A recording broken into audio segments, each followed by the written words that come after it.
Eu sou Ivete Anes e sou advogada. Eu vim aqui neste vídeo falar um pouquinho a respeito de regime de bens no casamento.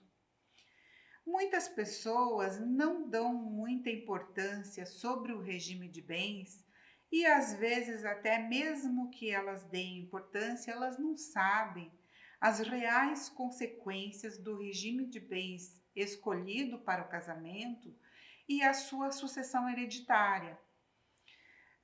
Vocês sabem que quando um casal não escolhe o regime de bens para o seu casamento, o regime de bens é o da comunhão parcial. É assim que diz o nosso Código Civil. Sempre que não houver a escolha de um outro regime, o regime legal é o da comunhão parcial, que quer dizer que se comunga todos os bens adquiridos durante o casamento. Durante a constância do casamento, o patrimônio adquirido pelo casal, ele é comum ao casal. Os bens que vierem antes do casamento pertencem a cada um dos nubentes, como a gente fala, que são os noivos, e depois que encerra o casamento, para a comunhão de bens. Mas existem outros regimes de bens que você pode escolher o regime da comunhão universal e o regime da separação de bens. Ocorre que os casais muitas vezes escolhem o regime, por exemplo, da separação de bens, sem saber que ela tem efeitos diferentes do divórcio e na sucessão. Muitas pessoas imaginam que quando escolheram o regime de separação de bens, o cônjuge não vai ficar com nada do seu patrimônio, mas isso não é verdade. O cônjuge não vai ficar com o seu patrimônio em caso de divórcio, mas em caso de herança, sim, ele concorre com os seus filhos ao seu patrimônio, porque o Código Civil também fala que os filhos, os pais e o cônjuge são herdeiros e o cônjuge concorre com os filhos.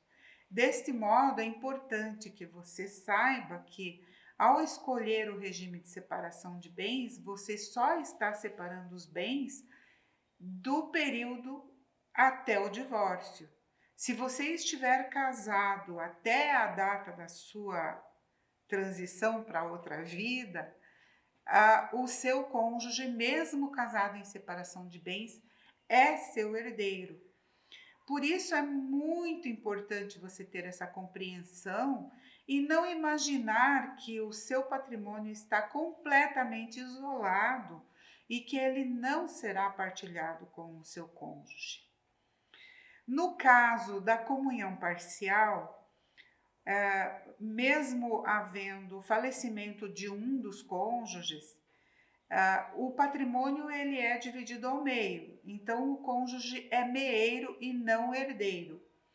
No caso da comunhão universal, o patrimônio também é dividido ao meio, só que soma-se o patrimônio que já existia antes do casamento com todo aquele patrimônio que foi adquirido durante o casamento. Então, soma a totalidade do patrimônio e faz uma divisão 50%. Um dos cônjuges faleceu, metade é do cônjuge sobrevivente e a outra metade vai ser transmitida para os herdeiros através de inventário ou através de uma holding, um planejamento patrimonial sucessório. A única situação onde o cônjuge não é herdeiro da pessoa que faleceu, do marido ou da esposa, é quando ele é casado com separação obrigatória de bens. Em que caso uma pessoa é casada com separação obrigatória de bens? É nos casos que o casamento ocorre com autorização judicial, isto é, provavelmente a pessoa é menor de 16 anos e nesta situação, se os pais não autorizarem o casamento, é possível o noivo ou a noiva, ou os dois, dependendo da idade de cada um, pedir o suprimento judicial. O juiz pode autorizar o casamento, e o casamento pode ocorrer, mas nesse caso não pode haver comunhão parcial nem comunhão universal de bens.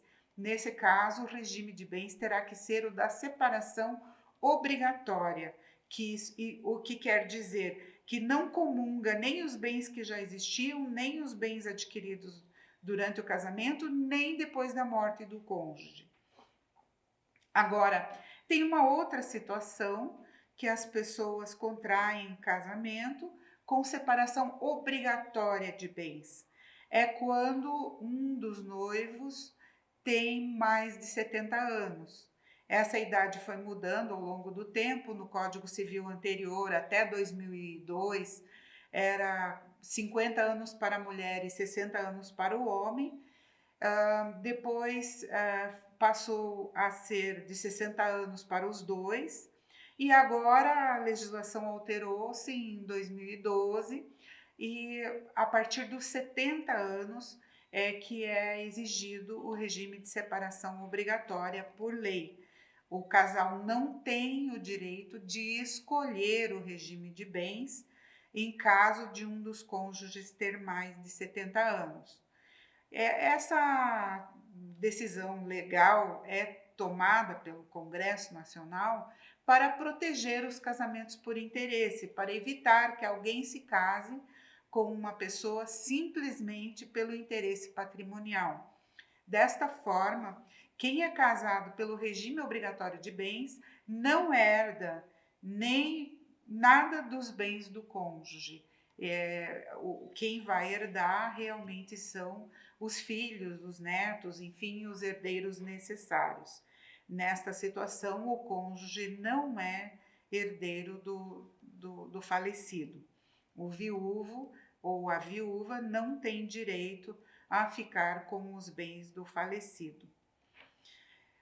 Eu estou fazendo essa série de vídeos a respeito de sucessão patrimonial, e se você quiser saber mais, me acompanhe aqui no canal, dá um like, encaminhe esse vídeo para os seus amigos que possam se beneficiar destes conhecimentos. Eu vou fazer uma palestra sobre planejamento patrimonial sucessório no dia 27 de outubro, às 19h30, pelo YouTube.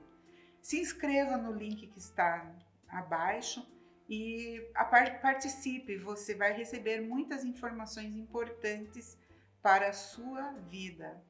Obrigada!